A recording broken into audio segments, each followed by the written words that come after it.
فجتها. فجأة لقينا الولية سلفته ام حنبوزه نازله لنا ولابسه عبايه جديده وقمطه الطرحه قمطه جديده وشكلها حلو. خدي يا وليه يا ام حنبوزه، حلوه العبايه اللي انت لابساها دي، جايباها منين يا اخت؟ قالت لي ده الراجل ابو حنبوزه جوزي هو اللي جابها لي. قلت لها بس حلوه قوي يا ام حنبوزه، كي تفضليها يا اختي. قلت لها بجد ان شاء الله يخليكي. لا شكرا يا حبيبتي، ده انا جوزي هيجيب لي احسن مني.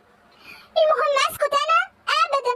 رحت طالعه للراجل فقيه جوزي، انت يا راجل انت عمرك ما دخلت عليا بحته طرحه ولا حته عبايه، تعالى اتفرج على ام حنبوزه وابو حنبوزه جايب لها عبايه وطرحي، انت ما بتجيبليش ليه يا راجل؟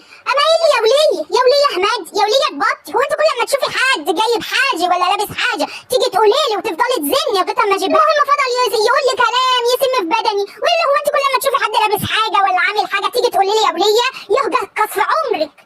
اسكت انا؟ لا ما سكتش، خدت الكلمتين ونزلت عند حماد. فضلت قاعده ولا شفتي ابنك جايب اهل مرته؟ شفتي دي لابسه عبايه جديده وطرحه جديده، بدل ما يجيب لك انت العبايه والطرحه دي رايح اللي يجيبها لمرته؟ يرضيكي كده يا حماتي؟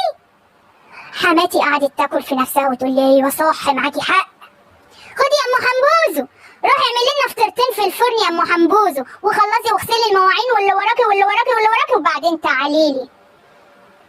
سكت وقلت اتفرج من بعيد.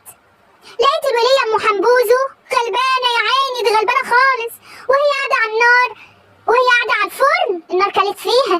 يا لهوي يا ام حنبوزه ام حنبوزه، قعدنا نطفي في ام حنبوزه نطفي في ام حنبوزه. الولية طلعت سليمه الحمد لله بخير، ما حصلهاش حاجه. النار مسكت في هدومها ولعت في العبايه الجديده والطرحه الجديده.